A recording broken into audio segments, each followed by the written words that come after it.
the Irrational Confidence Podcast. All right, ladies and gentlemen, welcome to another episode of the Irrational Confidence Podcast. We're talking college football, and it is conference championship weekend. We're going for some automatic qualifiers to the 12-team playoff. Some teams that are on the outside looking in, praying to God that they will get an opportunity to represent if there's a major upset, and all the fun stuff that is going to lead us to close out 2024 into 2025. Speaking of that, my man, the one guy who once considered stealing a calendar but realized he don't get 12 months for it, my co-host Fresh. Fresh, how you doing, buddy? It's actually a pretty good deal. Haps, I'm doing pretty well. Championship weekend, it's kind of weird because some teams you want to play in it, does it mess up your seed? Is an extra game of wear and tear before the playoffs start? Where does this factor in of actually winning the conference title and hosting the trophy? You know, that's just a weird dynamic we're coming in where you look at the Big 12, it's a win and in situation. The ACC, if Clemson wins, that's two teams in. If SMU wins, they're in by themselves. Winning in, you're all set. The Big 10 and SEC, those four teams are all in. It's just really how it's going to shape up the seeding and depending on the result and health coming out of the ball game. And it just creates an interesting scenario. And then you even look at the Mountain West where we're playing for the Group of Five champ, where the way they stacked up is we're obviously recording this on Tuesday night after the rankings are out. Boise State right now is in the top 10. So if they win, they're getting one of the four byes. That puts the Big 12 champ most likely in a first round matchup. But if they lose, UNLV is behind those, the two Big 12 teams, and that sort of lays them as a first round matchup and gives the Arizona State, Iowa State winner a bye. So there's a lot at stake coming into this game. And I think the most intriguing scenario of all of it, though, is if Clemson wins, Clemson has a chance to not only punch a ticket and get a bye and force SMU to go on the road in the first week or potentially host a game in the first week of the year, playoff. They most likely keep Alabama out. And South Carolina, who beat them last week, does not go. That is the chaos right now in the scenarios are sort of playing out. But I'm looking forward to diving into these five big time games and looking at the brown water bets for the other four Group of Five championships and moving toward the final playoff rankings and the seedings. Yeah, Fresh, we're at this point of the year, and again, if you guys didn't hear our recap episode, I've been in a weird spot, and I am slowly been moving through the football stages of grief here. I have entered the Dark Knight Rises Joker Anarchy Chaos scenario and the stage. So here's what I'm going to tell you. I am in the point where I just want chaos. I want to see them take all of the pundits, everybody who has a plan, even if the plan is horrifying, the fact that they're going to have this set of teams get in, and what chaos, what shenanigans, what craziness can follow. That's what I'm looking forward to this weekend. I really do want some chaos to happen here, Fresh, just because, you know what? It's going to make entertaining content for me. And my team lost last week, doesn't get to play in the Big Ten title game. So I get to enjoy and kind of root for chaos. It's a fun place to be in there, Fresh. It's a fun place to be. I'll tell you that much. So, chaos is great unless it impacts your team, and then that's exactly. And this weekend, my team's not impacted. I mean, it'd have to take a whole heck of a lot of chaos to really impact them, but I don't think it will. All right, Fresh, let's go to our first game that we're going to talk about here. Let's go out to Viva Las Vegas. We'll start with the Mountain West. Fresh has got no clue what order I'm going in, so I'm going to go over to the Mountain West. UNLV Rebels, they're 10-2. Boise State Broncos, 11-1. Heck of a year for Boise State. You take a look at this team. Right now, they are a 4-point favorite in Las Vegas. This is basically a home game for the UNLV Rebels. They played this game at the stadium in Vegas earlier this season. Boise State was a winner. They're playing in Boise State. The first game was in Vegas. This is actually site in the Smurf turf.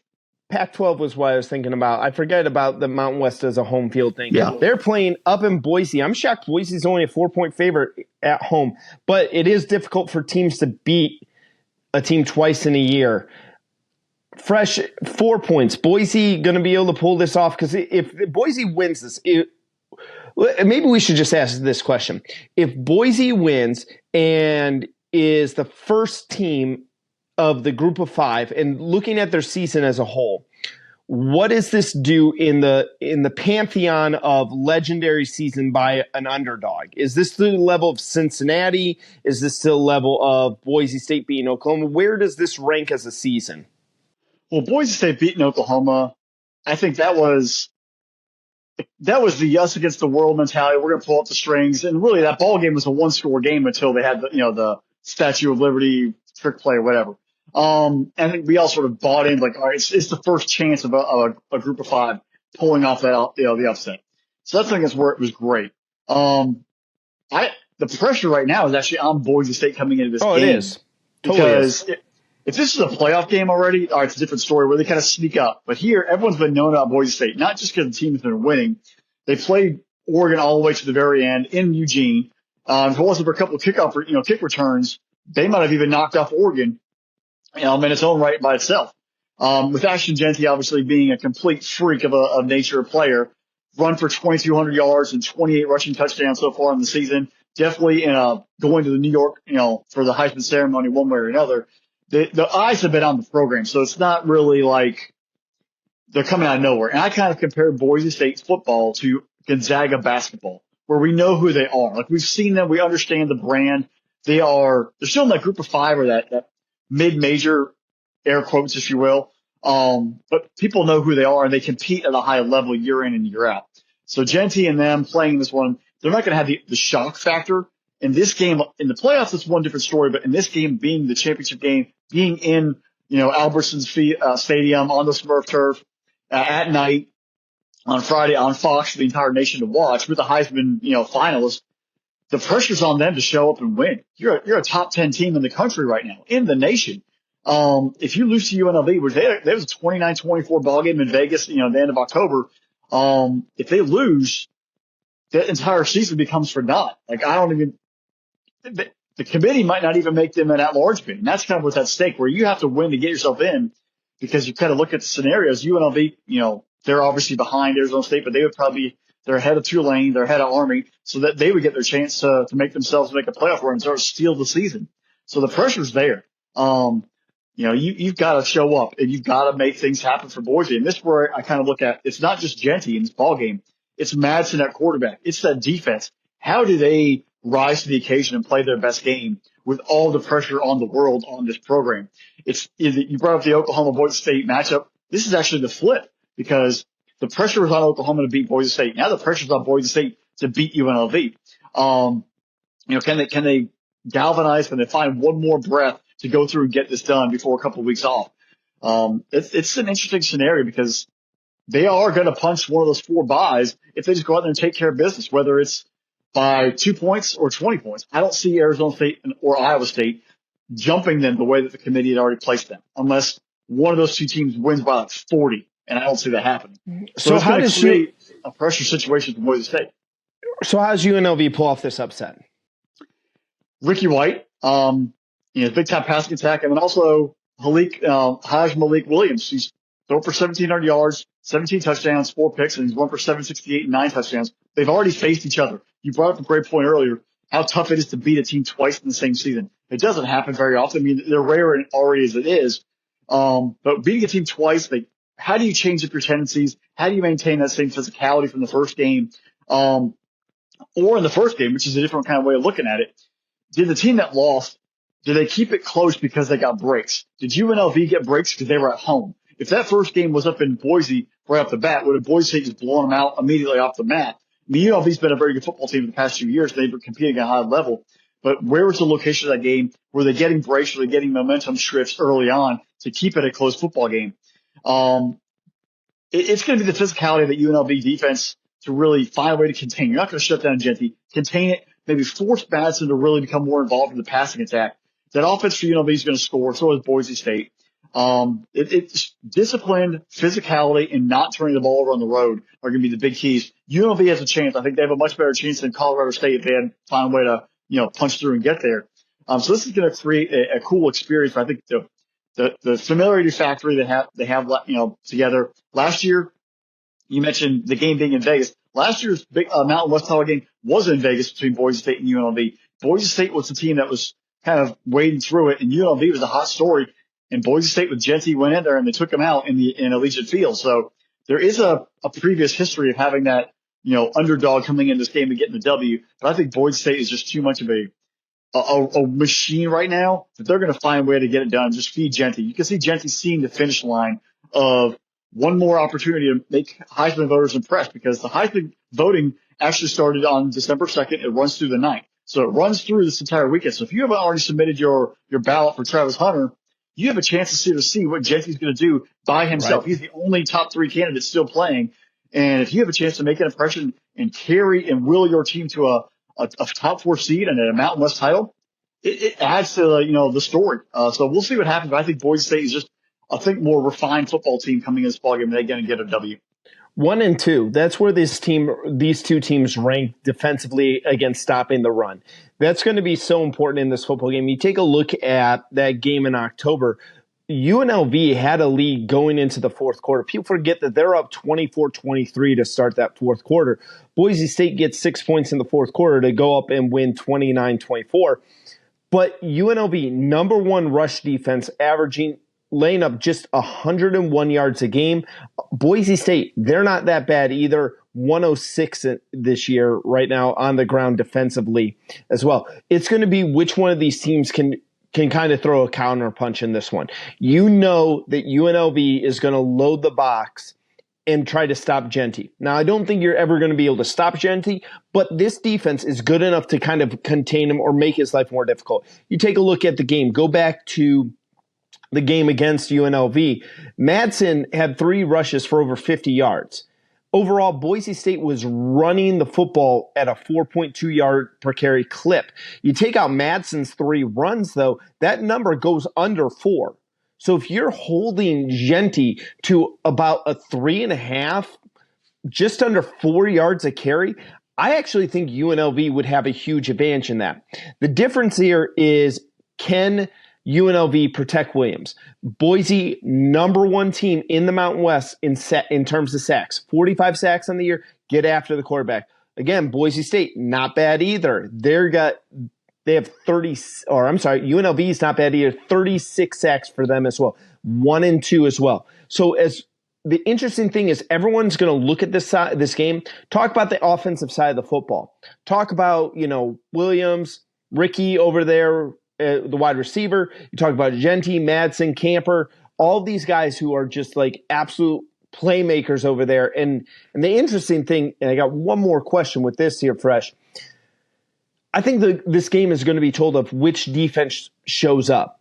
Does UNLV's defense travel well up to Idaho, or is Boise going to kind of circle the wagons? The Broncos going to kind of roll in there on the Smurf turf and be able to just completely stifle that UNLV offense there. Whichever one of those 2 things happen, that's who's going to win this football game. It's going to come down to the defensive side of the football. The question I have for you, Fresh, is this a bad thing for UNLV and Boise? Because what you're going to do by playing on Friday, you're going to showcase themselves. And again, I'm sure college coaches throughout the country are looking at these teams and know the talent that's already there. But is this one of those things where coaches from the Power 4 conferences are going to be watching this game going, all right, let's go sit down. We're not in season. Our season's over, and see which one of these kids we can poach off their rosters to bring into our Power 4 conference? I think they've already been looking at transfer portal, even though, the portal technically isn't open until Monday the 9th. You see kids already saying they're jumping in the portal now this week. They're already looking. It's not going to be a shock. There's already, whether it's legal or not, there are situations going on behind the scenes of other programs looking at players and who they want to bring in, who they want to sort of entice to jump in the portal. Like we saw with Suka, the quarterback for UNLV early in the year. He had issues with an alleged contract or lack of a contract, a no-sign contract with UNLV for NIL money. and he jumped himself in the portal. And there's rumors that he was enticed by donors from other programs because he was being successful at the time to jump in the portal. And eventually, once that transfer time officially opened coming December, he could receive a package to move on. So there's already people in communication with different groups and players. You have to assume, especially with agents and players can't have agents now, there's stuff going on. They already know about these two programs. These guys aren't like hiding. They've had national, games. UNLV played Kansas and they beat them. UNLV played Syracuse on national television. They played them. Boise State's already had everyone's attention. If there's anybody threatened to go into the portal, they've already looked at them. And then from a scouting perspective, if Boise State wins, you're already going to have an extra bye week to prepare for Boise State anyway. So it's not like that's going to be some shock for them. Right. I'm just talking about like programs that maybe have not, because you're in season. Like, for an example, if I'm Texas Tech, and again, I'm just pulling Texas Tech out of thin air. I don't know how much Texas Tech is over the course of their season looking at programs like UNLV and Boise. And this is an opportunity for them to, we're like, we have absolutely nothing else to play for. They can really start going, okay, well, what kind of package we can put together for these kids? You got to assume, but with signing day being, because we're recording this Tuesday night, so early signing day is tomorrow. Their first focus right now is cleaning up the class, and then officially they can't even talk about the transfer portal. They're probably going to scout. They'll watch the games. They'll watch the games on Saturday and Friday night, sort of, like any football guy's going to do. They're all going to watch. They're going to evaluate film. And you could do your best, but you technically, unless you want to offer some kid in the portal a lot of money, you're not going to see anybody leave. Now, Malachi Nelson, I don't know if he can even transfer because he transferred there last year. So he transferred in last year. I don't know if he can jump again, but you never know. There's not much film on him either. He's barely even played for Boise State because Matt's has been so well. So it's just sort of, I think you're going to see guys sit down and sort of say, all right, well, if they did jump in the portal, what would be our chances? But I think with everybody's eyes on it, it's not going to be like one team's going to sort of sneak in and pull off an upset. You're going to have everyone watching, all eyes on the product. Well, I'm going with Boise in this game as much as I want AJ Cass because UNLV would be the Cass pick. My Cass pick goes deeper than this. I want Ashton Genty to have one more game of just balling out and taking the Heisman Trophy, bringing it back to being from Jacksonville, Florida, where we're out of. This kid's just a special kid, and I think he's just a remarkable running back. Give him a lot of props there. So I'm picking Boise just for the Heisman vote. Yeah, I think it's unfortunately it's become a popularity contest with Travis Hunter. But if you want to look at stats, they put a Mark Ingram and Derrick Henry's as running backs. The last two running backs to win Heisman. He just absolutely destroys their numbers. Right. If you want to look at those comparisons, but I think it's a popularity contest. Unfortunately, he's going up against the machine of Deion Sanders and Travis Hunter. Not to say Hunter's not worthy of it, but there's a lot going against him in this case. He needs to put up a big game to even sway some voters. Yep. All right, Fresh, let's go to the Big 12 title game. This one, I'll get this one right this time. It is in Arlington, Texas. They're going to play at AT&T Stadium. At time of record, Arizona State is a 2-point favorite over Iowa State. Over-under set 50.5. Iowa State coming in on this one 10-2, but have lost 2 games in the month of November. Arizona State, talk about a, dare I say, magical run through the playoffs here, or to the playoffs, a possibility here. Scatabo, you can call it a playoff run. You can call it a playoff. They've been on a playoff format for a long time now. Yeah, Scatabo, winner go home. Tyson, Levitt, remarkable players over there. That Sun Devil offense. You think about this, and people will forget about this fact right here, Fresh, for a second. Remember, less than a year ago, Arizona State was under NCAA investigation for a lot of issues that went on. And I don't really know off the top of my head right now if that was ever finalized. I know it was down to like some assistant coaches, like a civil lawsuit that was going on as well. But it's remarkable. The current staff is okay, but the previous staff they're done. Right. But it's remarkable to see where Arizona State, from where they were a year ago and being under that scandal investigation, and now the fact that they are 1 win away from being in the playoff. That's the great thing about college football. No one expected Arizona State to compete for the Big 12 title this year. Good job out of them.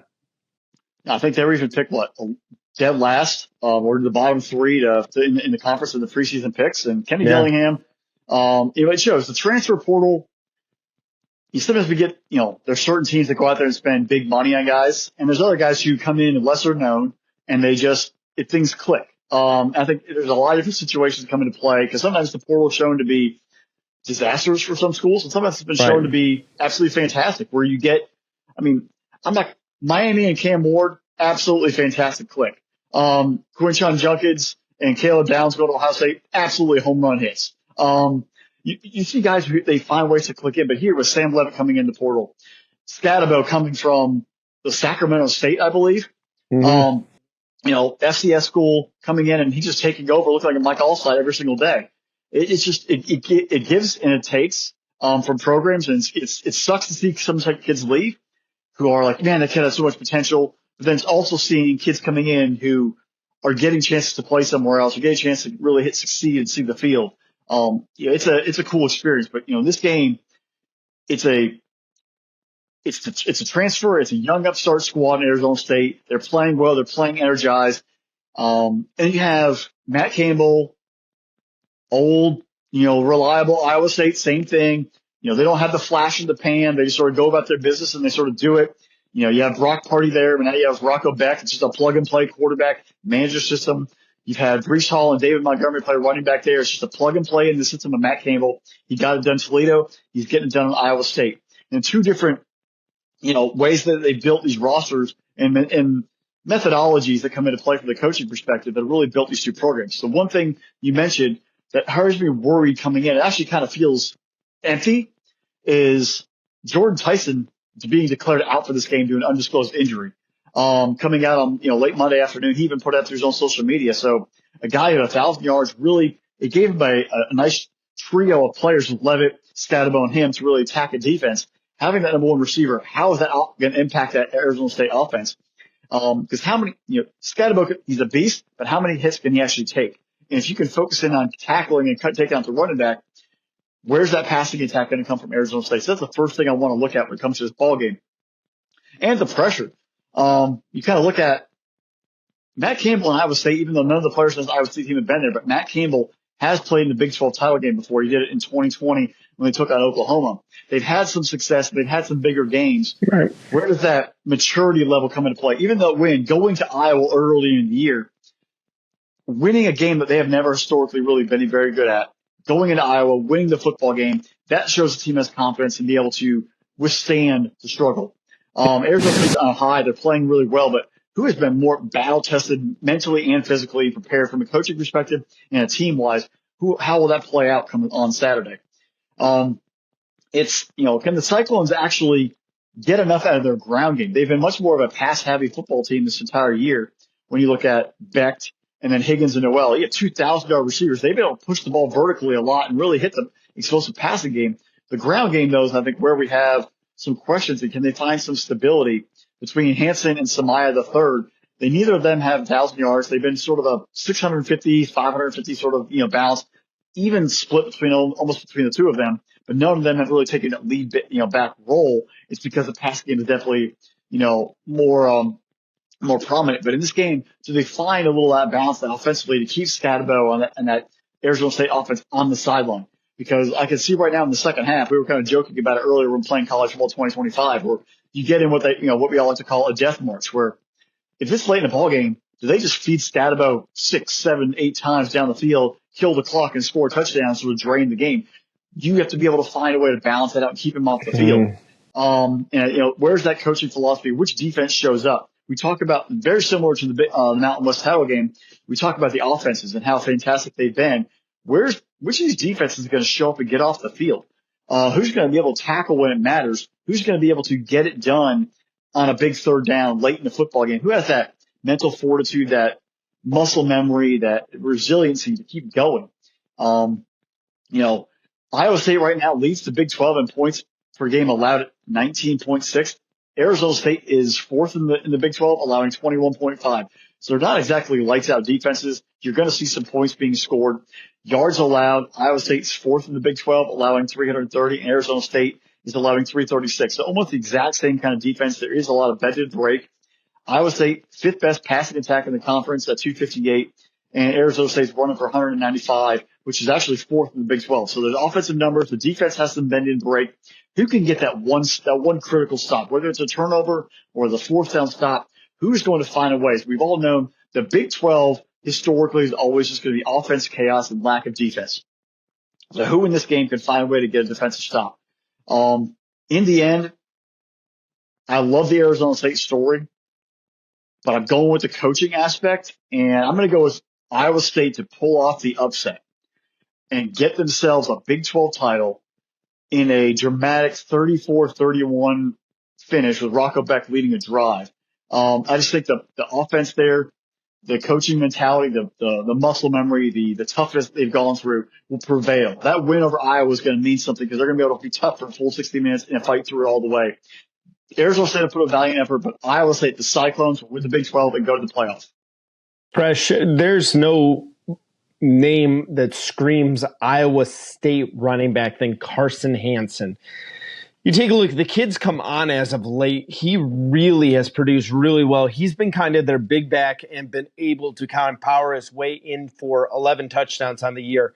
I think he is going to have a very good day. You know, the kid's 6'2", 220. He's a big kid. And this kid is going to slam into the Arizona State defensive line over and over again, kind of wear them down, let Beck kind of soften up the pass coverage. Hopefully he hits Higgins a few times there as well. Also, it's got Noel on the outside. The two of them, he's got two 1,000-yard receivers to work with. And you talk about the loss of Tyson, what that means for Arizona State. You take a look at what Iowa State has. Iowa State has these wide receivers. They have a running game that has produced, you know, again, yardage-wise, yeah, they're not that great, but they got 24 touchdowns on the year. So they use the passing attack to get them into the red zone, and a lot of times they'll run the ball down your throat when you're inside the 20s. Makes for a very interesting challenge. Can Arizona State step up, in my opinion? And the answer is, I think it's going to be close. I think Scadabo is going to have a game. I went back and I looked at Iowa State. When did they face a top-tier running back? The best running back right now, Caleb Johnson, Iowa running back, declared for the draft already. Probably will be – there's not many running backs who are first-round picks anymore. He probably would have been a first-round pick back in the day when the running back position was valued. Kid's probably a second, maybe a third-round pick now. Again, that's not a knock on him. That's more a knock on the NFL devaluing running backs. I think Caleb Johnson's a phenomenal running back. But he went for 187 and 2 scores against this Iowa State defense. Again, I think Scadabo is going to have a day. My problem is Arizona State is going to ask him to do too much. Again, it goes back to the idea of when we have a quarterback who is both a passing and a rushing threat, when the quarterback is asked to go for 100 yards on the ground as well as 250 in through the air, sooner or later that comes back to bite you. And I think that's what's going to be happening to Scadabo. They're going to ask him because the kid has dealt with injuries this year. They're going to ask him to do it on the ground against an Iowa State defense that has given up some rushing games. And then because they're losing their number one receiver, they're asking him to do it in the passing attack as well. All you're going to start doing is putting a linebacker and spying on him and making one of the other wide receivers that has not performed to that level yet beat you in this football game. That's not a great recipe to me in a conference title game. You might get away with that playing Eastern Michigan, a MAC school. You might get away with that, but you're not going to get away with that in the Big 10 or Big 12 title game. I'm with you. Coaching advantage, Matt Campbell, Iowa State making the 12-team playoff. We've always thought Matt Campbell is a great coach. I still think Matt Campbell is a great coach, and I love to see this. The only thing that does scare me a little bit, we've seen what Iowa State does when there's a high level of expectations on them. They do have a tendency to kind of not show up in big moments when there is level of expectation. When there's no level of expectation, they perform beautifully. And they're one of the best programs in the world on that. But when the expectations get very high, they will crumble at times. I'm saying it's not going to happen in this one. Give me Iowa State big in this one, hoisting a Big 12 championship trophy. You know, the funny thing is that they are both these fan bases, both these teams, if they're watching the night before on Friday night, 'cause they have an 11 a.m. kickoff in Arlington, Texas. So it's going to be a quick night, probably early bed. But if they're in bed watching, they're going to be rooting hard for UNLV. And this is why. Because if UNLV pulls off the upset, they're ranked, both these teams are ranked higher than them. That means they get a bye. If Boise State wins, where they're even ranked, I think it was like 15 12. or 16 or 15. They'll be the 12th seed. But they would be the 12th seed, so you're on the road immediately. You're not even getting a home game to win a conference championship. You won't even get a home game in the playoff. So as great as it is, you're in the playoff as a winner in. It's going to be interesting to win a conference and then go on the road to, say, a Penn State or an Ohio State or Georgia or Texas or Notre Dame. It'll be, I think you've got to focus on take care of business. Don't let those scenarios play into your mind of, just go out there and play the football game. Yeah, I'd rather be in the playoff and play somewhere as opposed to worrying about where I'm actually going to be playing at or if I'm hosting or not. Just get in and go from there. All right, Fresh, let's go to the one I'm probably the most excited about. We're going to Charlotte, North Carolina for the ACC title game. Ladies and gentlemen, if you've been following with this podcast all year long, I have been riding the ponies. The SMU Mustangs are 11-1. They're going to be facing off Dabo Swinney and the Clemson Tigers. Right now, at time of record, this is interesting here, Fresh. SMU, 2.5-point favorite. This line has moved 4.5 points since it opened on Sunday. Over-under is set at 56.5 there. Fresh, I've been on the SMU bandwagon for a while. I thought going into this year, SMU was one of those teams that people were sleeping on. Now, in my wildest dreams, did I expect them to be mere inches away from getting a playoff berth? No, I did not. I did not expect that. But I am stoked that the SMU and the Pony Express is riding down I-10, going up I-95, catching 26 in South Carolina to hit 77 to get to Charlotte, North Carolina. Yes, that's how you get to Charlotte, North Carolina. And I'm ready for SMU to be an ACC title game winner. What say you, Freshly? I mean, this is a great story. I mean, this is the biggest game in program history. Even with the Pony Express back in the 80s, I think this is the biggest game because they never won national championship when they were there. They were highly ranked, but they never found a way to actually win the title. This puts you in a spot to win a conference title, the ACC, in your first year, and go compete for a national championship in the playoff. Biggest game, period, end of story.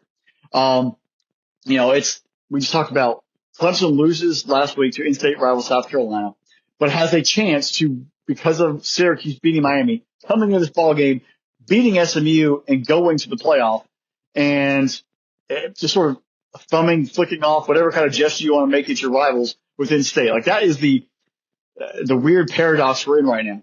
And even with that scenario, SMU, I think, is in regardless. They're in, whether win or lose, they are in. It just depends where they're going to be seated, if they are getting a bye or if they're on the road in the first round.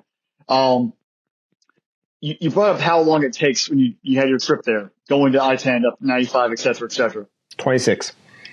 Clemson ain't that far away from Charlotte, North Carolina. This is basically a home game, and this will be practically a home game for Clemson. That fan base will be there in force on Saturday night, 8 o'clock. The ACC and the championship game at Clemson is pretty hand-in-hand synonymous right now.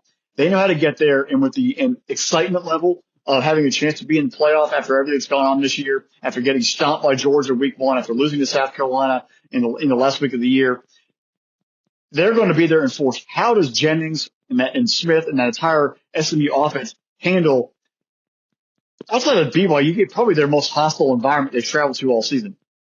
And the pressure of the bright lights of everyone's watching, 8 o'clock. I don't know if it's ABC or ESPN, one of the two, but everyone's going to have their eyes on Charlotte, North Carolina. And can they show up? And they are expected to win. Can they live up to the deal? Dabo's won 2 national championships. The players at Clemson, the logo, how much does that get in their heads? Are they going to come in just clear and carefree and say, you know what? If we win or lose, we're in the playoff. Who cares? It just depends. If I'm SMU and if I'm Rhett Lashley, I kind of take that same mentality of like, guys, we're in regardless. Just go out there and play free. It's not it's not an all or nothing kind of scenario where Clemson, they have to play perfect football. And I think that might help your team actually play a little calm. Alabama are the biggest SMU fans in the world. Because the way it's currently sitting right now, as of Tuesday night, they'd be finding ways to keep themselves in the playoff. If Clemson wins, Alabama's chances are just about denied. So again, the symmetry there of Clemson and Alabama having some national championship matchups, and Clemson is really an SMU are holding their fate. And Alabama fans, Rhett Lashley was an OC, if you aren't aware, at Auburn. Now your hands are in Dabo's hands or a former OC at Auburn's hands. It's just the way it all sort of works out with these different paths getting back there. It sort of sets up for a fun night. When looking at the game itself, out of all the other, hodgepodge of nonsense, SMU, can their defense show up in the big game? Right now, they are the second best defense in the ACC for the season in total yards allowed per game at 326, and they have 37 sacks, which is fourth in the ACC. So in the regular season, their defense has been dominant. Can they take it to another level in this ballgame? The two of the top five offenses in the ACC are in this ballgame right now, with Clemson at number 2 and SMU at number 5 in total yards at 465 for Clemson and 441 for SMU. Both these offenses can move the ball at will. There's not really been much stopping them all season long. Defensively for Clemson, that's been the biggest problem, and probably the biggest head scratcher as we go into it. Clemson's right now the number one rushing team in the ACC, averaging 190.6 a game. And SMU is not top 5 passing or rushing in the ACC in yards per game coming into this ballgame. So they've been more balanced, but they haven't been extremely explosive one way or the other. Rashard Smith, you're 1,157 yards, third in the ACC, and Phil Maffa, 1,000 yards and 78. Maffa's had for the most part, disappointing season, but it's still 1,000 yards. So he's been able to be productive, but hasn't had that wow moment. It's really been Klubnik in that passing attack for Clemson that sort of carried them all season and created some bounce. Which of these running backs becomes a big-time factor when it comes to this ballgame? Who's able to run a little bit more intimidating, get some first downs when they actually need it late in the ballgame? I talked about how SMU's defense has been great. They don't have as many 5-stars or 4-stars, high heralded recruits. Clemson does, and they're not playing at a high standard. It has me scratching my head. You look at T.J. Parker has 10 sacks, but then Barrett Carter, who I thought was one of the best linebackers in the country coming in, he's been all year. Hasn't really. He might have a ton of tackles, but you're kind of like, where's the take over the ballgame mentality from your perspective? Right. Wade Boyaz, Sammy Brown, they've been good. They've been solid tacklers, but they haven't had that explosive pass rush or game impacting plays consistently throughout the entire season. You look at safeties, RJ Mickens, Khalil Barnes. Well, you're kind of like, okay, like you're leading tacklers, which is not good for your safeties, but where's the explosive plays in the defense? And then Peter Woods at defensive tackle. All these high recruits. You're still giving up 21.6 points a game. It's just, it kind of feels like a lot of underachievement from that defense that's holding this entire team back because Klubnik and the offense have actually been able to move the ball. If this defense can show up and those guys can play to that accolade, that gives them a chance to get this in the playoff. Those guys that I just listed and that entire depth of the Clemson defense are the entire key of this football game.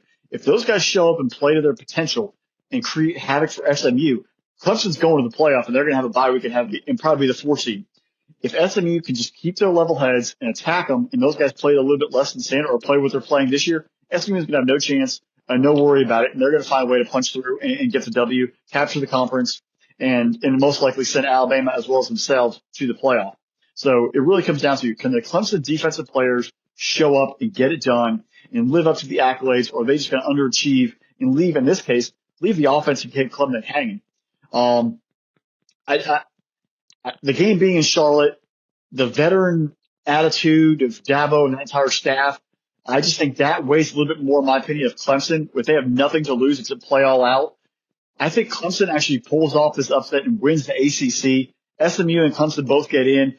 The bright lights are a little bit too big in this ballgame for SMU late, but it will prove as a great teachable moment for SMU going into the playoff because you get to basically use this as a way to test yourself and prepare for bigger games as they go forward. You're going to understand the magnitude. You're going to get comfortable with it. So when you do get in the playoff the week after or 2 weeks after, you will be prepared for the bright lights and the big time show and be able to show up and play at your level. But I think Clemson, basically being in a home crowd, nothing to lose, they just prevail in this ACC title game and get themselves a playoff spot out of nowhere.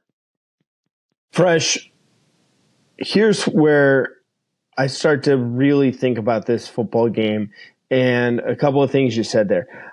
I understand Clemson proximity-wise is closer to Charlotte, North Carolina.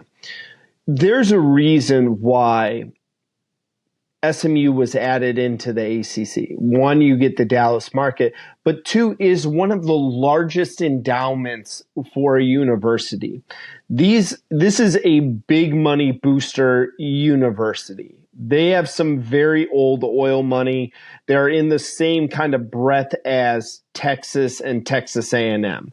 This is a very rich program. I believe, if I remember correctly, they get $0 from the ACC for the next 2 years. From the media deals, yeah. Media deals, Yeah. How do you take that type of deal if you don't have a very rich alumni base and booster? Rich doesn't mean you have 40,000 or 50,000 fans coming to North Carolina to go to a game. If I'm them, I'm actually saving my money to go to the playoffs.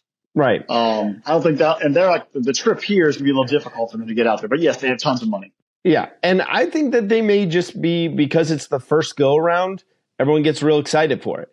We'll see. I'll be intrigued here. The question I went back, and when I'm looking at this game, and again, I've been riding the ponies all year long. I wanted to see how SMU stacked up against the best passing attack that they faced this year, especially in the ACC. The best passing attack they faced this year was the Louisville Cardinal. Louisville, all this year, had really no problem throwing the ball against people. Again, there are certain games they did a little bit better than others. Here's the interesting thing that SMU did. They still gave up well over 300 yards passing. But Louisville only completed 62% of their passes. And what it made me start thinking is SMU's defense doesn't need to be perfect.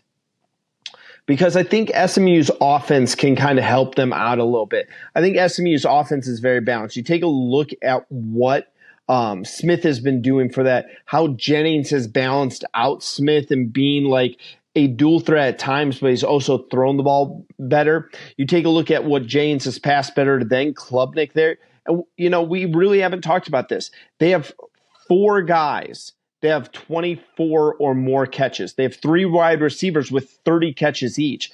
There's not a single guy you can target in this offense. It's a very balanced attack.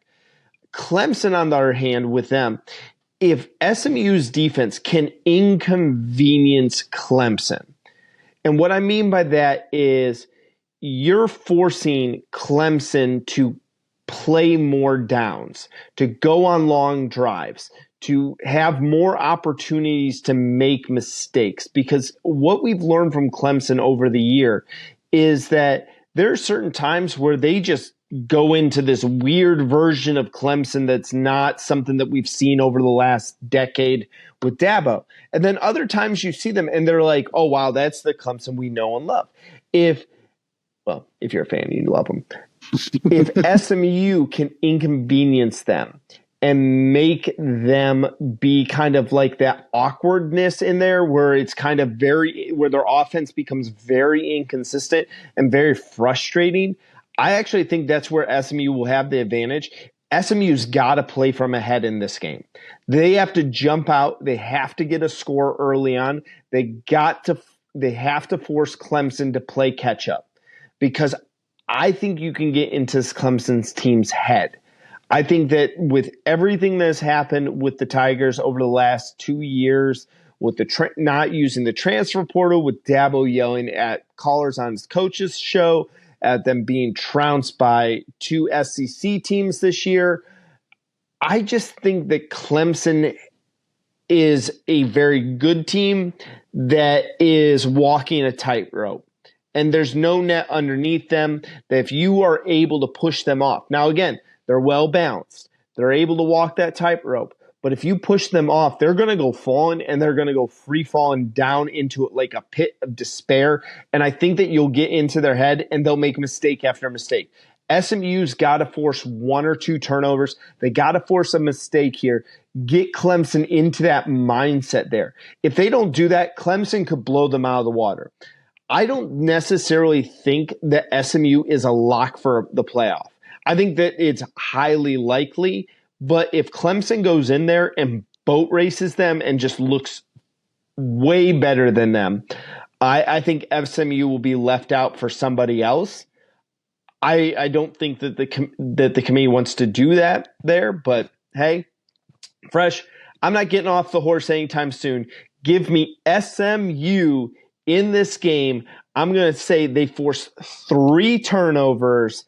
Clemson has 40 more penalty yards than SMU. Very specific. Very, very specific. I'm an agent of chaos right now, Fresh, but I'm telling you, their SMU is going to force a bunch of Clemson mistakes. Give me the ponies. Ride that pony all the way to the playoffs. Who forgets about that pony success? You kind of brought it up earlier, but I just want to, get your a full-on opinions question. If you're Rhett Lashley, and with all the big money boosters, you've already kind of gotten words from the grapevine. Ironically, because the committee actually meets in Grapevine, Texas. I heard it through the grapevine. Would you go into it? It's like, you know what? If we lose, does it really hurt us that bad because we keep Alabama out? Do you coach a little bit differently? Do you not play some players? You take a different approach. If you were already guaranteed, through the whispers, hey, you're in, don't worry about it, and run the risk of potentially going on the road in the playoff game, or you know what, I just want that bye and I want to lock it in. Where would you, as Rhett Lashley's perspective, what would your decision be? I want to lock in a bye. I want time because Fresh, these kids have gone through 14 weeks of the season. Again, they get 2 bye weeks here. A third bye week is not going to be a bad thing to rest these kids and to get them to recover from whatever nagging injuries they've had. Because you think about it, if you get a bye, and there's always the balance between rest versus rust. But if you think about it, if I get a first round bye, I'm playing New Year's Eve, New Year's Day, right around there? New Year's Eve, yeah, that would be the New Year's Eve, New Year's Day second round. Yeah. So you think about that. I think that level of rest is so valuable than having to gear up, play either a home or a road game in about 13 days, 14 days, and then lace it back, and then hopefully you survive that. Give me the bye, and we'll figure out everything later. Well, my philosophy is right now, you're in the game. You don't want to start putting in something in your team's mind about, you know what, we'll just play to lose, or we don't want to go full on out, because you're going to need to. You're supposed to be playing at your high level. So in this case, even with the risk of getting Alabama in the playoff, you go out and you win the team. You try to win the game that you're playing right now. You keep that winner's mentality. Winners win, losers lose.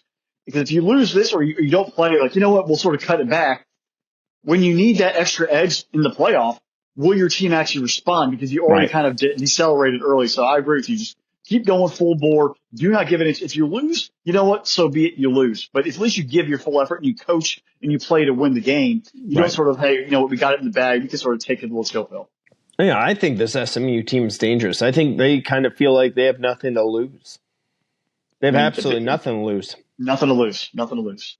So, all right, Fresh, let's go over to we'll go to Indianapolis first. I was almost about ready to just go to Atlanta first. But we'll go to Indianapolis for the Big Ten title game. It's the Penn State Nittany Lions. They're 11-1. They're number 3 rated team. Only lost this year to Ohio State. Oregon 12-0. Our last remaining unbeaten team in all of college football. Oregon kind of had the advantage of just avoiding so many people this year. And then again, you take a look at that Boise State game as well. If you take a look at where they've played in the Big Ten, they only had Ohio State that they had to face in Illinois. Only 2 ranked matchups there as well. Got a lot of games in Eugene, but Dan Lanning has done a you think about what Dan Lanning has done there in his first couple of years as the Oregon head coach. is truly remarkable. You saw what he did with Bo Nix. He basically, Bo Nix transfers from Auburn as what, for lack of a better phrase, damaged goods. And then all of a sudden, Dan Lanning finds the secret sauce, the Michael Jordan special drink stuff from Space Jam, and gives it to Bo Nix, and he has a ridiculous run as the Oregon quarterback. You take a look at Dylan Gabriel, UCF to Oklahoma, injury concerns. Again, same idea, damaged goods almost in that transfer. And the kid now throws for 3,200 yards. Is he 1 or 2 all-time passing?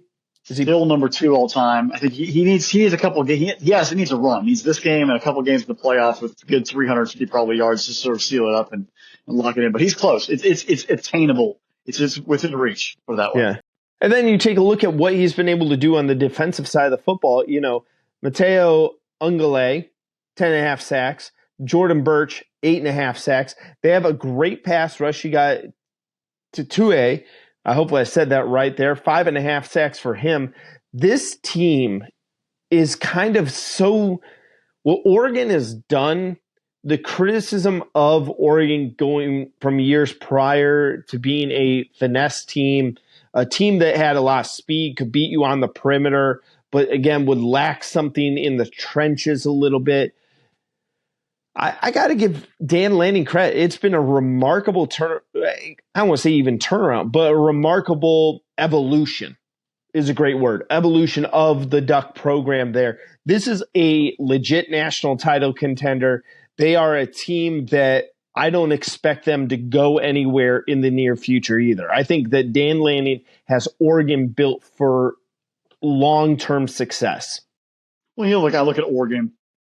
They're in the past, it was explosive offense with the Joey Harringtons, the Achilles Smiths, Marcus, and then you had the Chip Kelly area, the Marcus Mariotas running all over the place, and amazing offenses, but they never achieved physical or tough, especially on defense. They were just like, we have a great offense, we'll go out and score tons of points. We have, DeAnthony Thomas will run for 500 yards in the game and score 8 touchdowns, but we'll win 55-50. What Dan Lanning has brought is a toughness and a more balanced philosophy, especially on the defensive side of the football, to this entire football program, kind of rechanged their image of who they actually are. I know people were kind of worried in his opener. He played Georgia, come off a national title, and he got boat raced, times 5. And everyone's kind of like, oh crap, this is what we just paid for. And ever since then, I think it's a very teachable moment for him and for the entire program where they actually we aren't there yet. Now we have to fight to get there. And this is a chance now to prove you finally have everything on your shoulders. So this next step for you as a program is to win that conference title. Last year, Dan Lanning got them the Pac-12 title game. They lost to Washington. This year, finally beats Washington the first time in the 3 free tries lost. So finally wins it your 4th try. Now your standard here is you've beaten Ohio State. Now you have to win the Big Ten and beat Penn State. And this game is going to be a knock 'em out, drag 'em out brawl. That Penn State offense is run the ball, throw the ball, Tyler Warner. Their receivers are nothing to truly be intimidated by, but the matchup problems that Tyler Warner and those running backs do create have to give Dan Lanning something to look at coming in this ballgame. Where's his defensive front 7 going to be able to attack and corral that Penn State offense? We talk about, Dan Lanning really growing. James Franklin, the pressure's on you to actually win a big game. James Franklin losing big games is synonymous as almost, snow in Buffalo, New York in the middle of winter. It's going to happen. Right. How can you change that narrative? How can you show up and get this entire offense, which you're supposed to be known for, to function at a high level? I honestly, Singleton and Allen, I only know them because we've talked about them for the previous 2 years. In my opinion, they've done absolutely nothing of awe or taking over a ballgame this year. They've been consistent. They've run the football, but they have not been a dominant running back duo that we expected to see coming into the ballgame and coming into the year. Even up when they played Minnesota, they didn't even touch the ball in the first half. And in the second half, they're like, oh, light bulb, let's give the ball to our 2 running backs and we'll be able to find be successful. You kind of look at the Ohio State game. The 2 of them were almost non-existent in the offense. How does James Franklin and this entire Penn State football team change the narrative? Because right now, everyone expects them. Seriously, everybody expects them to lose. I think even that's a thing in the locker room. What's going to seep into the players' minds of, man, do we even have what it takes to get it done? Like, what's hanging over that entire program to find a way to win? Are they in the playoff? Yes, they're going to be in the playoff. If they get boat raced, are they even worthy of the 5th or 6th seed? They might even drop down to 7 or 8 because right now I think people are still trying to wait, and the committee's even trying to see, do I actually believe in Penn State football? And last I saw them, they struggled and had to survive a couple 4th downs to get past Minnesota. Great. You beat Minnesota. Congratulations. Everybody's had tight football games across the country. You won the football game. You kept going. The one question I have is when you had a home game versus Ohio State, you're up 10-0 and you crap the bed.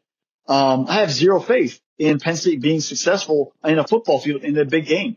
And the committee has to have that in the back of their mind too. So if you come out and get boat raced by Oregon, you're not guaranteed the 5th seed. You're not guaranteed the 6th seed. You might have a 7 or 8. You might get a home game. I think it's fine, but the seeding becomes a problem and you might have a tougher matchup than you really want to have. You need to show up in this football game.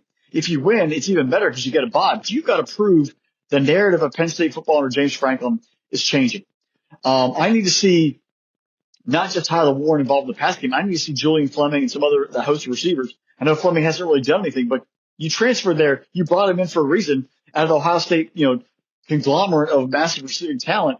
Use his skills. Where's Drew Allard? Drew Allard, you give that big boy throws in the 3rd and 4th quarter when it matters on 3rd down. This is what I want to see from Penn State because right now, if you don't show up in this football game, you might lose. But if you are not competitive with Oregon, that's going to hang over you going into the playoff. You're going to hear about it for 2 weeks until the game starts.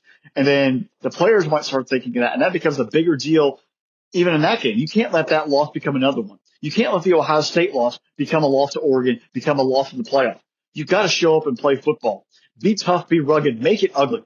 You're probably going to have the majority of the fans because this game's in Indianapolis. It's a closer drive for Penn State fans. Maximize that effort. Take advantage of the situation. Oregon, Dan Lanning, come and do what you have to do. Dylan Gabriel, you've been battle tested. Throw the ball to Tez Johnson. Throw the ball to Stewart. Get Jordan James going. Use the offensive line. Let the defense get after it. Be who you are. Jabbar Muhammad. You came from Washington last year. You're the number 1 corner. You know what it is to play big games. You played a national title game last year. Are you going to be able to shut up and help shut down the secondary? I honestly think Oregon, they go for the jugular in this game because this is a statement also. Lock in the number 1 seed and send a message to everybody else in the playoff field that you got to come play us. You got to show up on our doorstep wherever it is, whether it's in the Rose Bowl or Atlanta or the Arlington, Texas, New Orleans, Phoenix. I don't care where the game is played. We're going to roll the balls out and we're going to go beat the trash out of you. If they win it close, it's going to give everyone more hope in the playoff. Like, you know what? We're okay. So this is a big statement game for both these teams, and how they come out mindset wise and play this one out. I think Oregon is on a warpath. I think they are ready to go through and take care of business. I have zero faith in James Franklin. Oregon's going to put it to him, and they're going to put it to him bad. And it's going to send shockwaves through the way that the seeding is going to be. Because right now, as of tonight, Penn State is the 5 seed. If they get the boots handed to them, that's a 6 or 7. It's a 7 or 8, spot right there. You don't want to be the 8 seed having to play Tennessee coming to Happy Valley because the Volunteers can put it to you too. And that's really going to send even more reverberations down the road. So focus on what you got to do. Play a tough football game. Show us you're actually competitive and you're legit. You're worthy of that top 4 ranking in the country. But Oregon finds a way to win big. Fresh, for me, I need James Franklin to keep this game close. Again, I've been listening to a lot of different things, and a sports writer said the other day, sometimes when you go up against good teams, you just lose. Again, when you play good teams, sometimes on that day, they're just better than you. And sometimes that happens more times than not if the talent is equal. And that's the interesting thing. Penn State and Oregon, the talent differential between the two is not an ocean-wide gap. It's not a huge gap. Yeah, Oregon, more talented football team. I like Oregon's defensive line a lot. I really do. I think they're a great level of players there. But Abdul Carter is a heck of a player himself. He is a great pass rusher. And Penn State knows how to get after the quarterback. They know how to play a tough, rugged defense. You take a look at even a guy like Kobe King. a guy who has, been there for a bit and is able to lay the wood. You take a look at this defense, this Penn State defense, Jalen Reed as well. If they can force Gabriel into an interception or two and force him to turn the football over, and then what Penn State needs to do is to completely destroy Oregon in the time of possession, you're going to make this game close. And notice I'm saying you're going to make this game close, not saying you're going to win the football game. You'll have the opportunity to win this game. If Penn State loses the time of possession battle against Oregon, they've lost this football game. They've lost this game. I do not see a scenario where Oregon holds on to the football offensively time and time again, makes these long drives against Penn State, and Penn State wins this football game. Penn State does not have that quick strike offense. They don't have the ability. You go back and talk about Allen and Singleton. Yeah, the talent is massively there. Singleton is averaging 6 yards a carry, where Allen is only averaging 4.4. I don't get why James Franklin doesn't feed Singleton more. In my opinion, he's the better of the two running backs. I get it. Singleton is more active in the passing game than Allen is, 33 catches to 12 catches. Maybe that might be why. Maybe you don't want to have him take as many hits. I get that. But in a game like this, all bets are off. You need to sit there and you need to feed Nicholas Singleton the ball. This is one of the best players in college football. He showed glimpses of it. You remember his freshman year, 1,000-yard season. This kid is averaging over 6 yards a carry right now.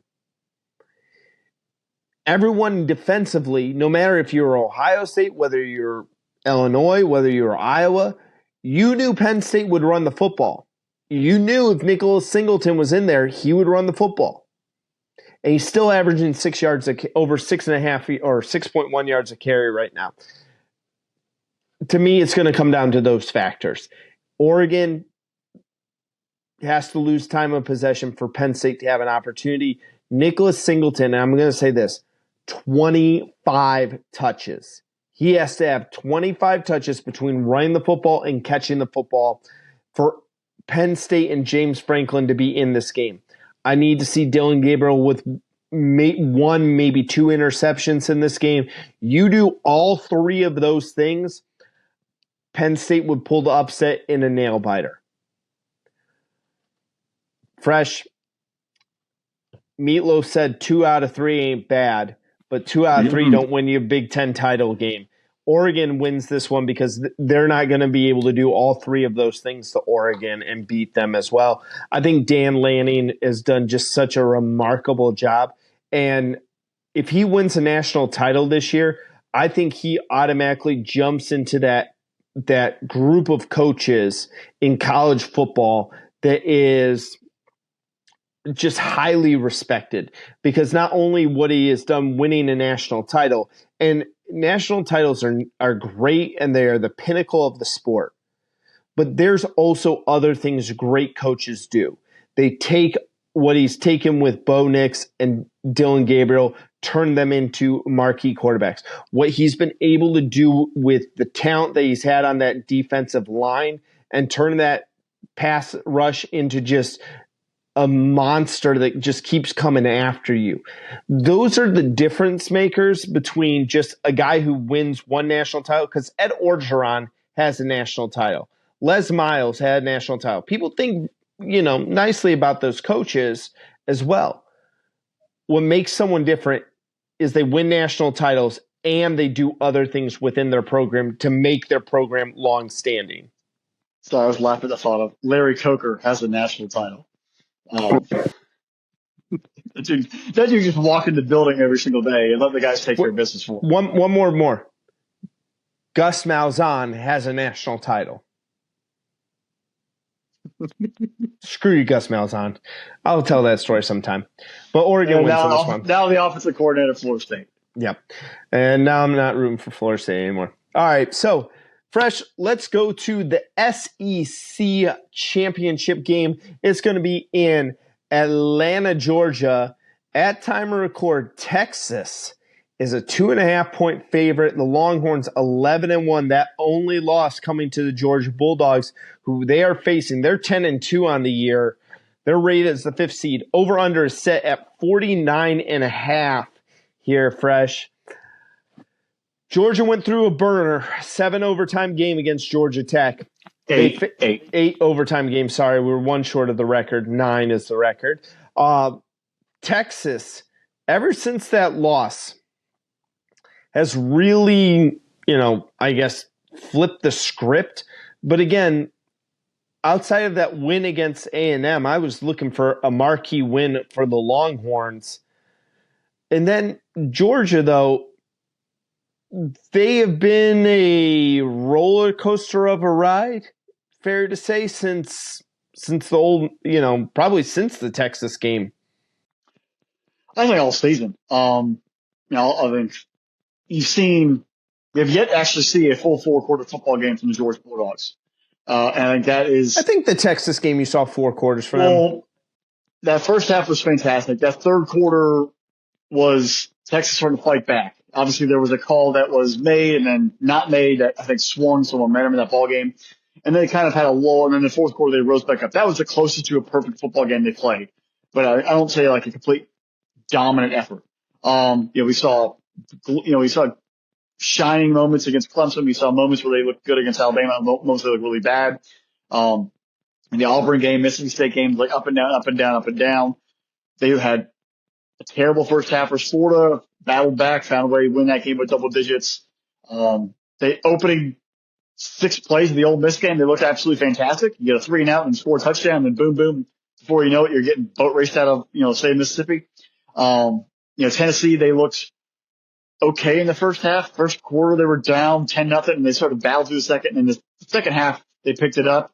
They haven't played a full-on dominant, full-on 4-quarter game. That Texas game is probably the closest they've gotten all year. We've seen inexplicable missed tackles. Like the tackling has been well below standard. Lead the nation in drop passes. The running game hasn't been as dominant or consistent as years past. Injuries across the board, the offensive line, defensive line. Somehow they're just sort of patchworking all together. Obviously, Carson Beck has gone through the first 3 games, had all touchdowns, no picks. Then games 4 through 9 really struggled. And has been much better, since the Tennessee game. It's been just you said roller coaster, I think is the best way to define it, where you don't know if we're on the upswing or the downswing, or if it's like a lateral sort of spiral around the structure of the roller coaster right now. But they're still there, and they're battling through. And it's, with this being a rematch, you played, I'm not going to say perfect, but you played really, really, really well in Austin versus Texas. You gave them a shock. The pass rush was relentless. You forced turnovers early. You hit them a shock and awe mentality right off the bat, where they didn't have a chance to breathe. And it was already 20, to nothing by the time we went to halftime, and Texas had no idea what hit them. There's a famous picture of Quinn Ewers and Arch sitting there just staring off into space in the late second quarter, because they were just like, oh my God, what just happened? Was that the welcome to the SEC moment for Texas that kind of woke them up? Because obviously we've seen them play much better down the stretch. Or is that just they were playing a team that's just better than them in that one moment? We'll find out on Saturday afternoon, Saturday evening in Atlanta. But it was a kind of a crossroads. How does Texas respond coming in this ball game, where they know what they just got beat? They know they got beat by a team. How do they make adjustments?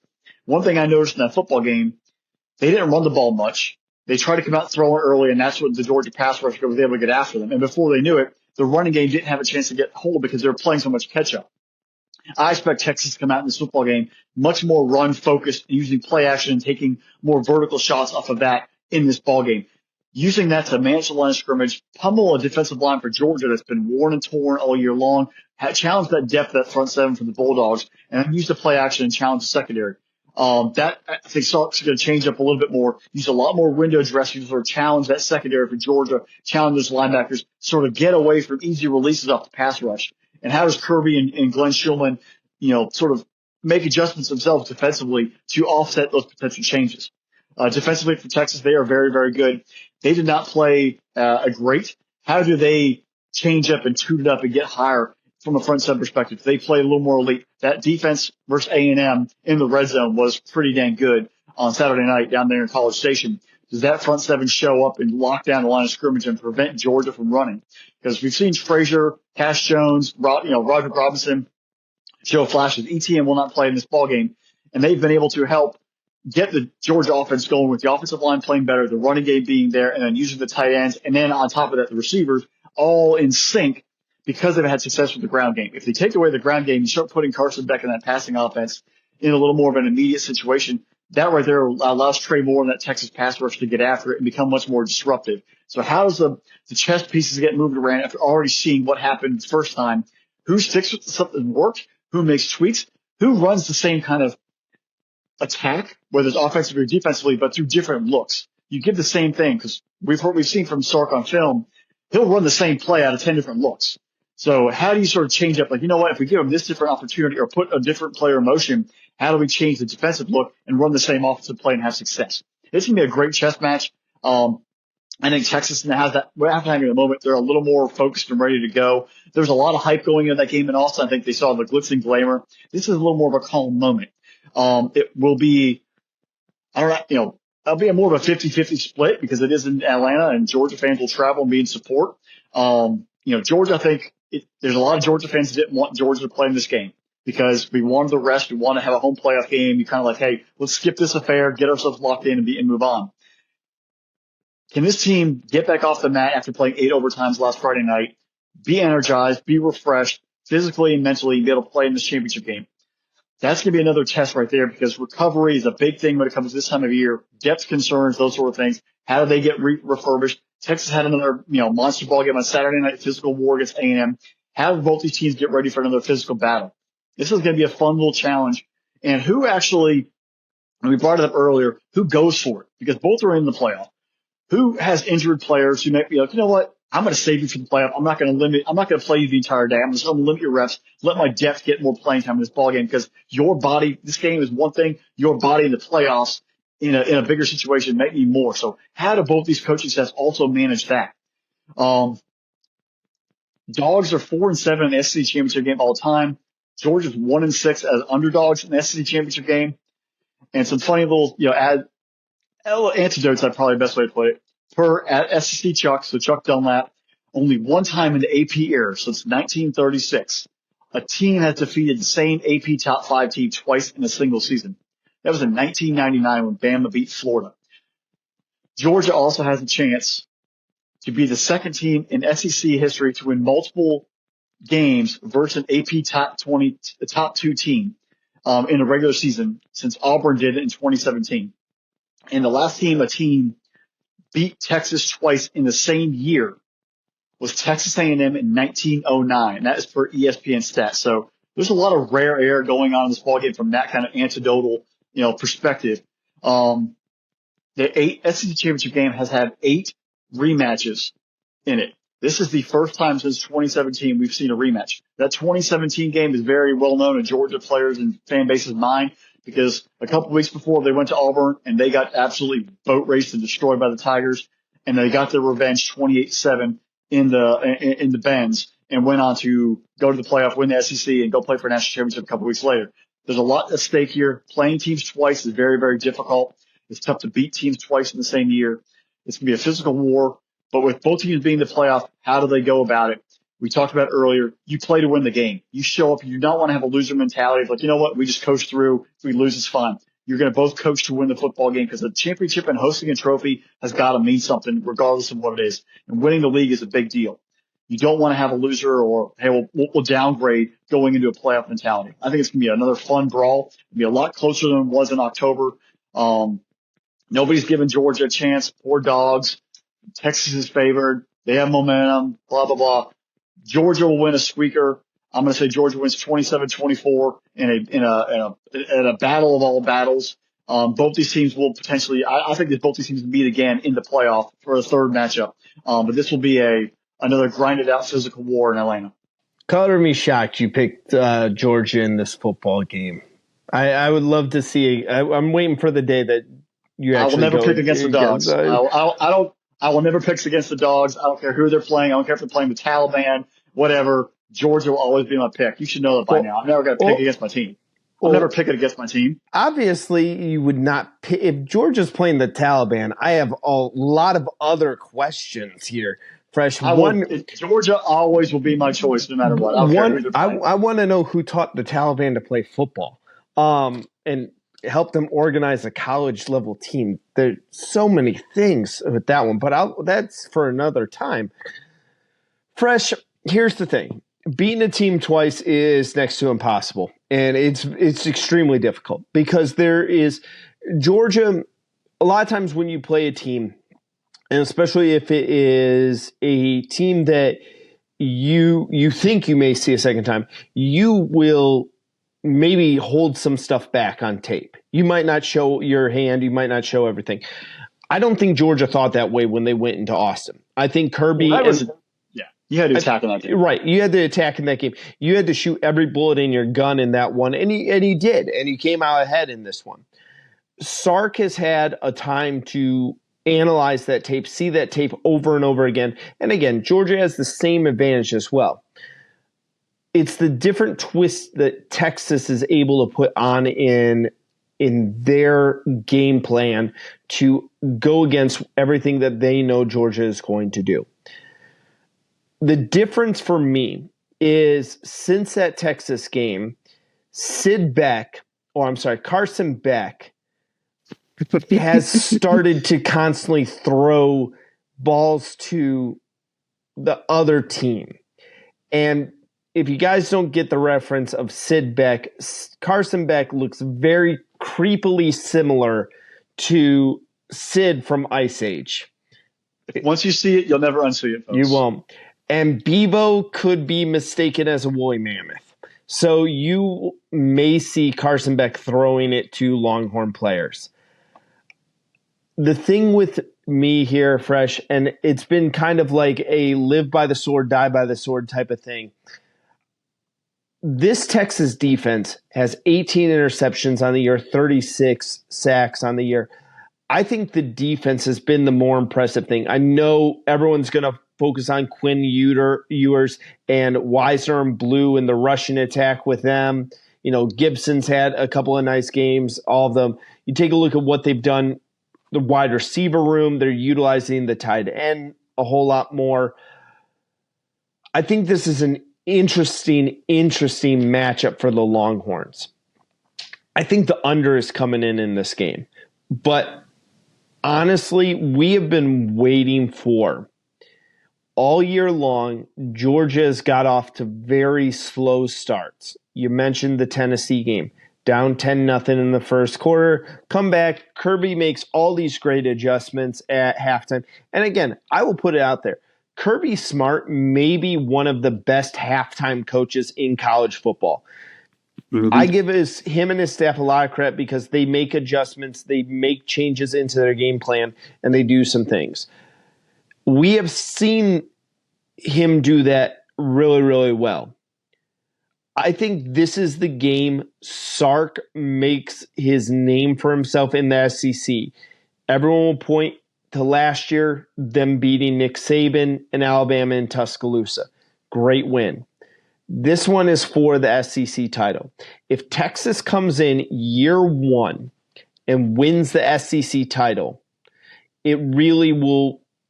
I feel truly Texas is now 100% back. They're the national brand. I think they're already there, but this is like cements it. This dries the cement. They are that team. Carson Beck scares me. I still think that there's a couple of times Georgia Tech made the wrong play call during the overtime, and they kind of kept running the same play, and you could have optioned out of a few things and won that football game in overtime. Something feels off about this Georgia team, and I'm going to go all the way back to 2021. There are 2 times last year, Fresh, that I told, or 2 times during the 2021 season, I said it's over and done with. Georgia's win the national title with that team. The first time was in mid-October. Georgia was absolutely boat raced. I can't remember who the opponent was, but they boat raced somebody, and it was the most dominant performance I have ever seen during that season. And then the second time I told you that they were going to win a national title was after the loss to Alabama in the SEC title game. The reason being is that if they were to face Alabama a second time for the national title, I didn't think Alabama would beat them a second time. I don't. I'm going to say the same thing here with Texas. I'm going with the Longhorns in this game for that exact same logic. I think Georgia got them for the regular season. I think the Longhorns are going to make the right adjustments in this. Again, if Carson Beck had played lights out since that game, different story. Too many throws to the other team. Too many throws to the other team really makes me nervous. 12 picks on the year. I know he's thrown the ball all over the field. The passing attack has been much better on this, but there's just something that makes me uneasy about this game, something that makes me uneasy with what I've seen. Longhorns are going to win this, but I'm taking the under. I'm thinking that this is going to be a 14-17 game. This is going to be a low scoring game for some reason to me, but give me the Longhorns in this one. I'm taking Texas. I'm going to pose one question to you right now. Just hatred aside, rivalry aside, whatever.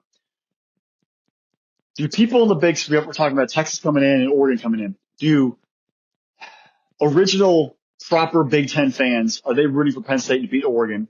And are like Alabama, Auburn, LSU, South Carolina, Tennessee, Florida fans rooting for Georgia to win to make sure Texas doesn't come into the league and win their first year? Like, do you have old school conference pride? You're like, you know what? It's my rival, No. but they're good. I don't want them walking in my league right off the bat and winning the title. Like, what would your stance be from that perspective?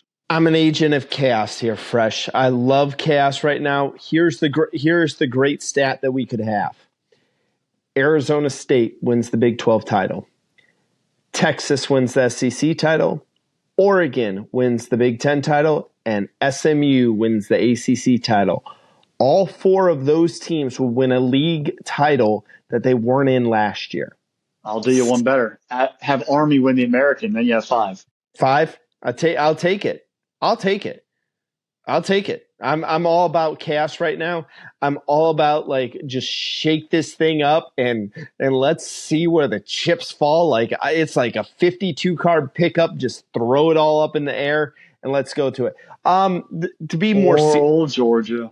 Poor old Georgia. So, to be more serious about it, though, Fresh, I think if it was a different team than Penn State, just because, again, if I'm not rooting for Penn State, Dan Lanning in Oregon has impressed me a whole lot. ACC, I'm rooting against Clemson because, again, I'm not a big Clemson fan here. But in the Big Ten, it's not anything about old team versus new team as well. I may feel differently if it was maybe like Wisconsin or like Iowa, like someone who was a little more neutral on my feelings, or as long as you're not playing. What if it was Oregon or Michigan? What if they were playing? Who would you pick? Oregon. Okay. Fresh. I'm not. This is the thing. I was trying to hope you would say Michigan. No. While you may never pick against Georgia, I'm never rooting for my rival. I don't root for my rival. I don't want to see them win. I don't like seeing them win. It does not give me good feelings inside. It drives me nuts. It takes me to a very interesting place for a little over a week now. It's going to be what the interesting place is going to be? Ironically, it should be Brownwater Bets. That's what that place should take you right now. All right, let's get to those here, Fresh. We'll do these real quick here. We'll start in the American here. Tulane, Army. Spread right now is 5 points in favor of Tulane. Over under 45.5. What are you doing in this game? It's up in Mitchie Stadium up in West Point, which I think is really, really cool for this game. That is going to be awesome. I got Tulane at -4, so I'm taking Tulane -4 to cover. I'm going to go with the over. I think the over is coming in this game. I think that both teams are going to score some points in this football game. Army, that triple option, I think Army's going to win this. I just got a feeling Army's going to win this football game because I don't know. I take that back. Tulane did really, really well against Navy. They did really well against Navy. I was kind of like racking through my brain. So you have this game here. The next week is Army Navy. And then if you do win this game and if chaos happened and they were actually ranked ahead of UNLV, they would have had to play in the playoffs. So actually I think the committee did them a good service. I think Army should be happy. It's a heck of a year. But they were not ranked ahead of UNLV, right? Because if they were, you figure if they were ranked ahead of UNLV and UNLV beat Boise and you win, you beat a ranked Tulane as unranked, you're probably going to jump them in the rankings and you're going to be in the playoff. Then you have to play this game. Army needed to get emotionally set for that, and then emotionally reset for a playoff game would have been a lot to ask for this football team. So I'm very happy that the committee did not rate them high enough where they would actually be punished for it. So if you're Army fans, please enjoy this. And they actually did you a solid by not having to play 3 emotionally charged games back to back to back, because that would be very daunting this time of year. I hope that they send I'm looking at here. I'd love to see them send Army to like one of I don't know what's now with all the playoff bowls games, like what's now considered that level right below the playoffs bowl game. Would it be like used to be ties with conferences? I have no idea if it's conference ties because the playoffs going to jack that up. Like who knows anymore? I have no clue. So like maybe send them to like maybe the Alamo Bowl is now the one right underneath it. I'd love to see them send Army to like that next level of bowls. That'd be pretty cool. All right, Fresh. Let's go to the Sun Belt, the Fun Belt over there. Marshall Thundering Herd 9-3. Louisiana Raging Cajuns, they're 10-2. Louisiana 5.5-point favorite against the Thundering Herd. Over/under is set at 56.5 in this game here, Fresh. What are you doing for this one? It's going to be in Louisiana. Give me the gumbo, the jambalaya, the etouffee. Give me the bourbon. Give it all of it.